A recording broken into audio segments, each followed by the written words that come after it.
الحمد لله رب العالمين حمدا كثيرا طيبا مباركا فيه والصلاة والسلام على نبينا محمد وعلى آله وصحبه أجمعين أما بعد. Donc aujourd'hui, la communauté francophone en Égypte, plus particulièrement les étudiants ainsi que les muhajiroun, les expatriés, ont été touchés par une catastrophe. En arabe, une musiba, en ayant perdu l'un des leurs. Allah Azza wa Jal nous dit dans le Coran: الذين إذا أصابتهم مصيبة قالوا إنا لله وإنا إليه راجعون. Donc Allah Azza wa Jal, il a mentionné la mort et il l'a appelé musiba, catastrophe. Il nous dit ceux que lorsqu'ils sont touchés par une catastrophe, ils disent Inna lillahi, nous appartenons certes à Allah Azza wa Jal, et très certainement c'est vers lui que nous retournerons. Wa inna ilayhi raji'un. Donc la mort elle a frappé la Ummah. Wa kullu nafsin dha'iqatul maut. Et chaque âme goûtera la mort. Et Allah Azza wa Jal a mentionné la mort aussi dans le Coran en l'appelant El-Yaqin. Donc il n'y a aucun doute sur cela, la certitude. Et Allah Jalla wa Ala nous dit dans un autre verset énorme, il dit au prophète alayhi salatu wa salam, il lui ordonne de dire قُلْ إِنَّ الْمَوْتَ الَّذِي تَفِرُّونَ مِنْهُ فَإِنَّهُ مُلَاقِيكُمْ ثُمَّ تُرَدُّونَ إِلَى عَالِمِ الْغَيْبِ وَالشَّهَادَةِ فَيُنَبِّئُكُمْ بِمَا كُنْتُمْ تَعْمَلُونَ. Il nous dit Azza wa Jal, dit Muhammad, très certainement la mort que vous fuyez, elle vous atteindra. Puis, vous allez être ramené vers celui qui connaît parfaitement ce qui est caché et ce qui est apparent, et il vous informera de ce que vous œuvrez.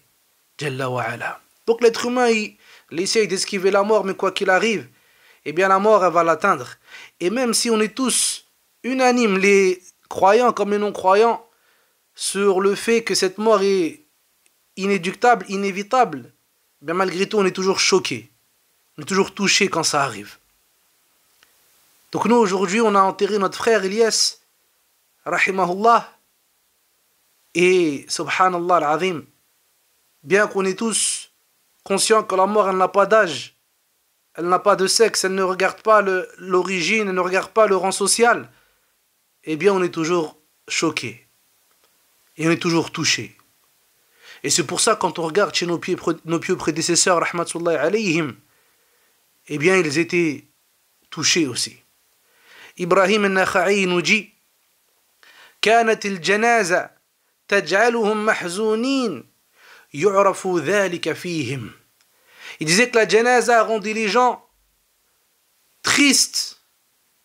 Et ça, on le voyait sur eux.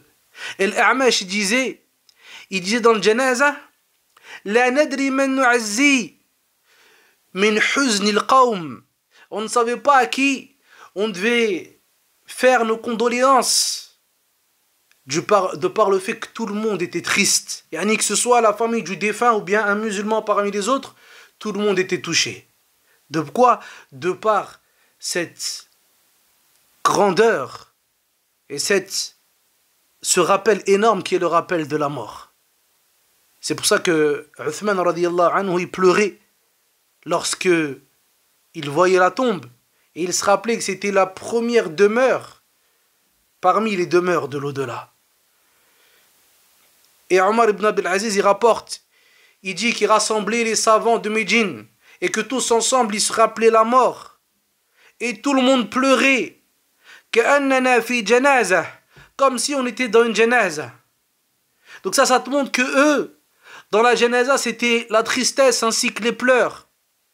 La méditation sur notre destination finale, sur cet endroit vers lequel on se dirige et dans lequel on n'a aucune certitude. Nasallah salamata wal afiya. Donc ça, c'était le hal.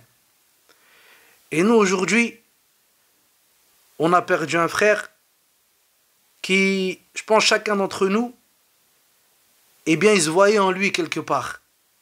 Donc c'était un frère, un jeune, marié, qui apprenait sa religion, qui avait laissé son train-train quotidien en Europe et qui était venu fuir avec sa religion, fuir avec sa famille afin de les préserver, qui roulait en moto dans les villes du Caire, et l'ange de la mort, il est passé. Et nous, on roule en moto dans les villes du Caire, dans les rues du Caire. Et de même, on a les mêmes caractéristiques que notre frère, rahmatullahi alayhi.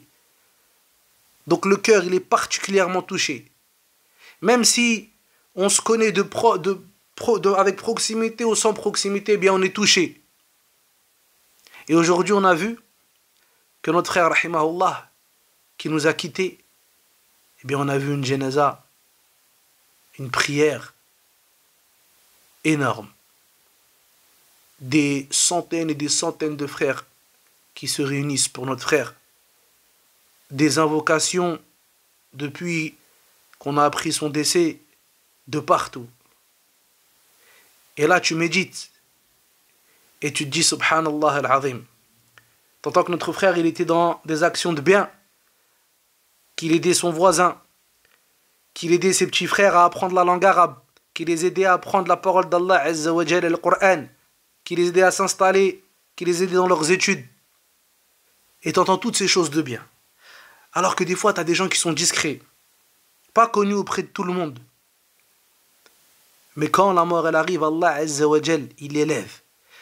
Yarfa'illahu alladhina amanu minkum walladhina utul ilma darajat. Allah Azza wa Jal, il élève en degré ceux qui ont cru parmi vous et plus particulièrement ceux qui ont reçu la science. Allah Jalla wa ala, il a élevé notre frère après sa mort. Dans le sens où on a entendu des belles actions qu'on ne connaissait pas avant. On a entendu des belles caractéristiques. Et on a entendu que des bonnes choses. Et on a vu une janaza qui réchauffe le cœur. Une janaza qui n'est pas à la portée de tout le monde. C'est pour ça qu'aujourd'hui, quand tu vois des centaines et des centaines de frères qui sont présents dans une janaza comme ça, des gens qui apprennent le Coran, il y en avait plein des gens qui ont mémorisé le Coran en entier, qui étaient là, qui faisaient dua. Et tu te dis, subhanallah, le frère il est parti comme ça, dans les études, dans l'entraide, avec des centaines et des centaines de frères accrochés à la sunna qui prient sur lui et qui invoquent pour lui. Toi, demain, comment tu vas mourir? Toi, demain, comment tu vas partir? Aujourd'hui, les gens, ils s'accrochent à leurs followers et à toutes ces choses-là. Et au moment de leur mort, tu verras, ils sont tout seuls. Amma les gens qui s'accrochent à Allah Azza wa Jal, eh bien même s'ils sont discrets dans ce bas monde, eh bien tu verras qu'au moment de leur mort, eh bien Allah Azza wa Jal, il montre des signes. Et il montre que les gens, ils sont là pour lui. Et il donne des choses à ces gens-là qu'il ne donne pas aux autres. C'est pour ça que l'imam Ahmad disait, tu reconnaîtras les gens de la sunna par rapport aux gens de la déviance de par les janaïs. Donc aujourd'hui, comme les savants ils nous disent, combien parmi les gens de ce bas monde sont connus auprès des gens de ce bas monde, ignorés auprès des gens des cieux, et combien parmi les gens de ce bas monde sont ignorés auprès des gens de ce bas monde et connus auprès des gens des cieux, c'est-à-dire qu'ils sont connus auprès des anges, connus auprès d'Allah Azza wa Jalla avant tout, même si personne ne les connaît dans ce bas monde. Donc on espère et on pense du bien que notre frère fait partie de cela. Donc on demande à Allah Azza wa Jalla qu'il remette nos priorités à leur place, qu'on se rappelle de la mort et qu'on se rappelle que satisfaire Allah Azza wa Jalla à une époque où tout le monde se dirige vers le regard d'autrui, eh bien satisfaire notre Seigneur, c'est le but ultime du croyant. C'est ce qu'il recherche. C'est son objectif principal. Donc demande à Allah Azza wa Jal de faire miséricorde à notre frère, de lui apporter les plus hauts degrés du paradis. Et on demande à Allah subhanahu wa ta'ala qui nous accorde une bonne fin, qui nous réforme et qui nous fasse mourir muslimin. Subhanakallahumma wa bihamdika ashhadu an la ilaha illa ant, astaghfiruka wa atubu ilayk.